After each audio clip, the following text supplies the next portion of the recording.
रावण के वध के बाद विभीषण जी बहुत रोए। विभीषण जी बहुत रोए।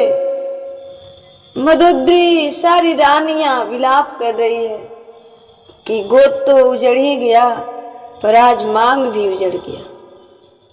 मंदोदरी मरे हुए लाश से भी कहती है कि महाराज रावण, हमने बहुत आपको समझाया कि ये युद्ध किसी इंसान से नहीं है, ये भगवान से है, पर आपने एक भी मेरी नहीं सुनी। एक भी सुन ली होती तो बच गया होता। विभीषण जी ने ढाढ़स बढ़ाया, मंदोदरी को समझाया और रावण का अंतिम संस्कार किसने किया? विभीषण जी ने, जिसको लात से मारकर रावण ने बड़ी सभा में बेइज्जत किया था, अपमानित किया। लेकिन आज वो विभीषण ना होते तो रावण का शव का गति भी नहीं लगता। कौन लगाता? कौन था उसके कुल में? मल्यवान रावण के नाना राज अभिषेक की तैयारी लेकर आए कि राम जी का अभिषेक कर दो, क्योंकि लंका तो अब भगवान राम की हो गई। हम भारत के लोग वैसे हैं जो लंका जैसे राज्य जीत कर भी दान कर देते हैं। हम भारत के लोग ऐसे हैं कि लंका जैसे राज को जीत कर भी दान कर देते हैं। इसलिए हम भारतीय हैं, इसलिए हम भारतीय हैं, इसीलिए तो भगवान भारत में ही अवतार लेते हैं, क्योंकि भारत ऋषि मुनियों का देश है।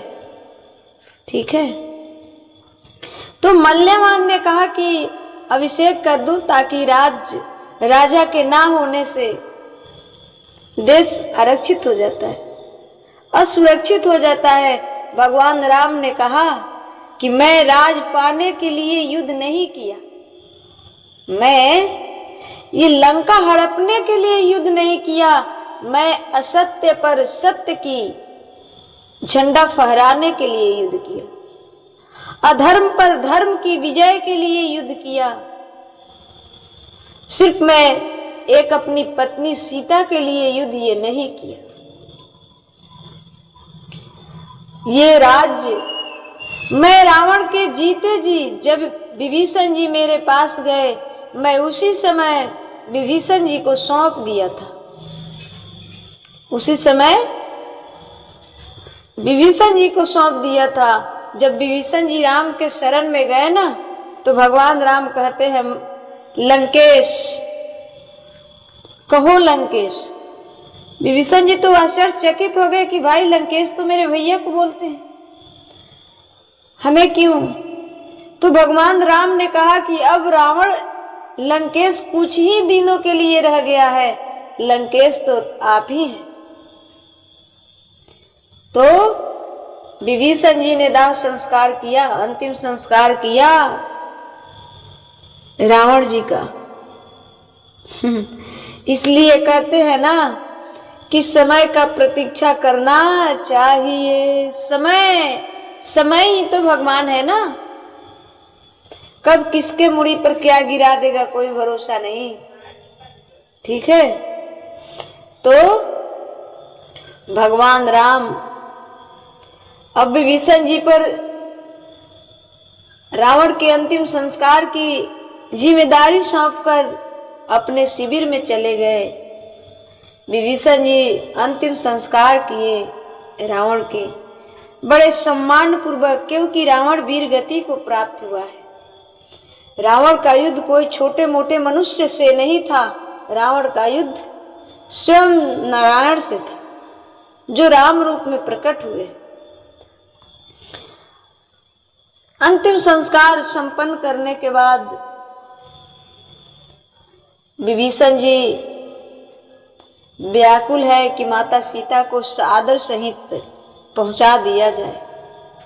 जब रावण की मृत्यु हो गई तो हनुमान जी फिर आए, माता सीता से मिले, बोले कि अब आप आजाद हो गई, बस विभीषण की आज्ञा होते ही विभीषण राजा बनेंगे और आज्ञा होते ही आपको प्रभु बुला लेंगे।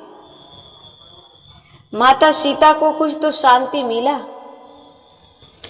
अंतिम संस्कार समाप्त होने के बाद विभीषण जी का राज अभिषेक मल्यवान आदि लक्ष्मण जी के द्वारा हुआ, क्योंकि भगवान श्री राम जी का अभी 14 वर्ष पूजने में 1-2 दिन समय कम था, इसलिए वो किसी नगर में प्रवेश नहीं कर सकते हैं, किसी नगर में प्रवेश नहीं कर सकते हैं।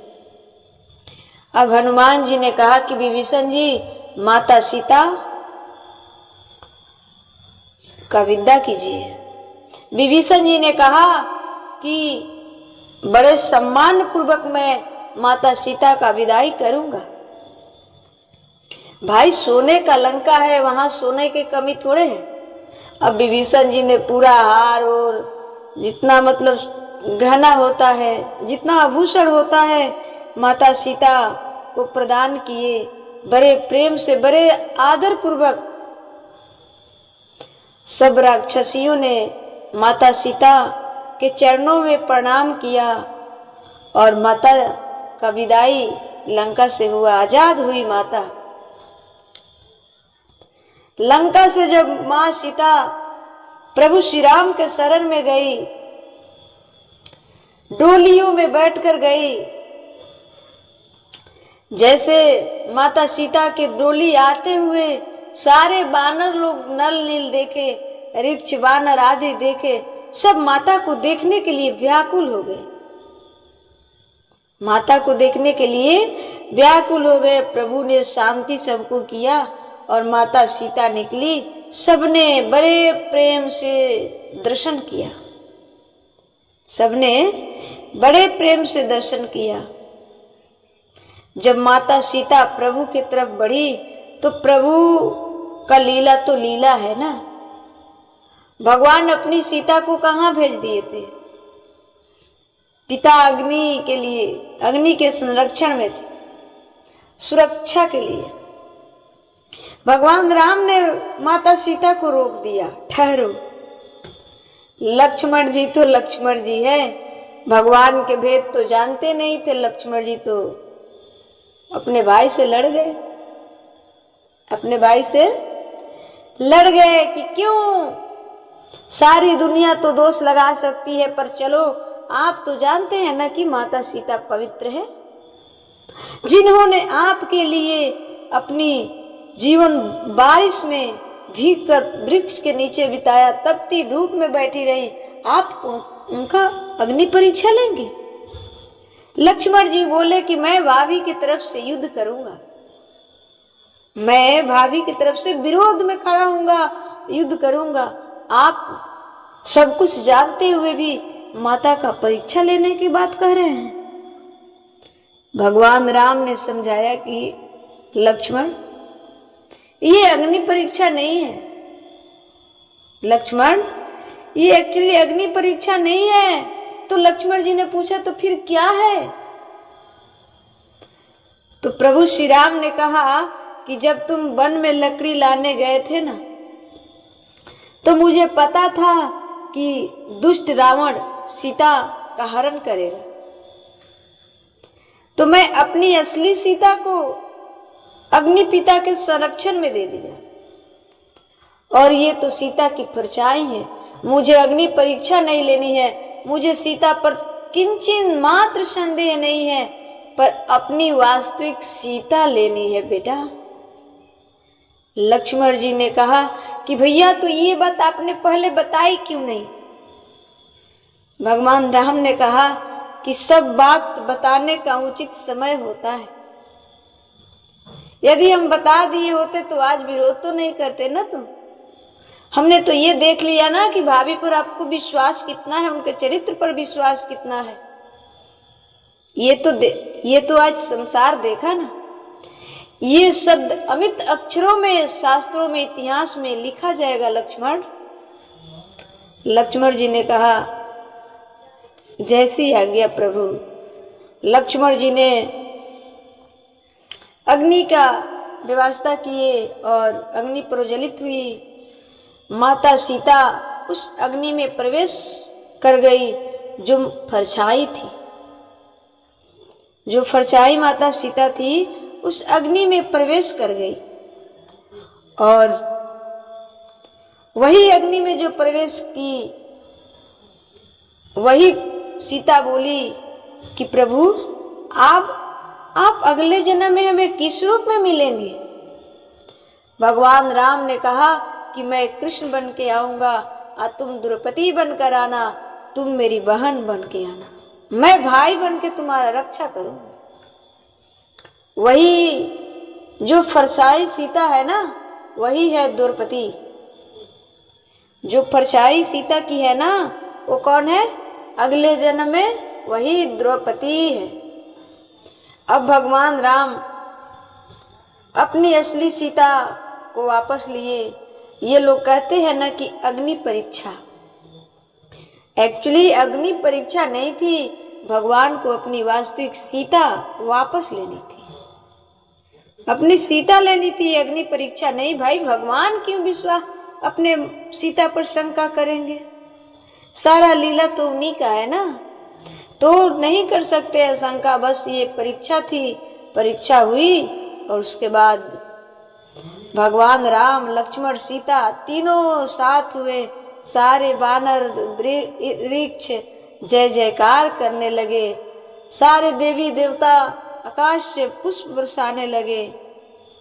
ये बात जब स्वर्ग लोक में गई, महाराज दशरथ जी के पास, महाराज दशरथ जी भी आए दर्शन करने के लिए।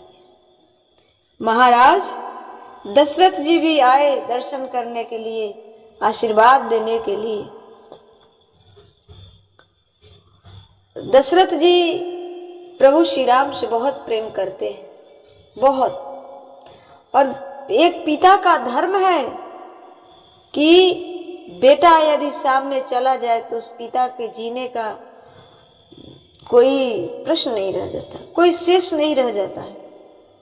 तो दशरथ जी ने अपने पिता होने का नाता बहुत अच्छा से निभाए। और उस समय जब रावण का वध, राक्षसों का वध करके राम और सीता लक्ष्मण साथ हुए, तो दशरथ जी आशीर्वाद देने आए और बोले कि वाह राम वाह, हम तो मुंह में फंसकर तुम्हें वन में जाने से मना कर दिया, पर तूने वन में नहीं आया होता तो ये राक्षसों का विनाश कौन करता। धन्य हो राम, धन्य हो। भगवान राम ने अपने पिताश्री से वहां भी एक वरदान मांगे हैं,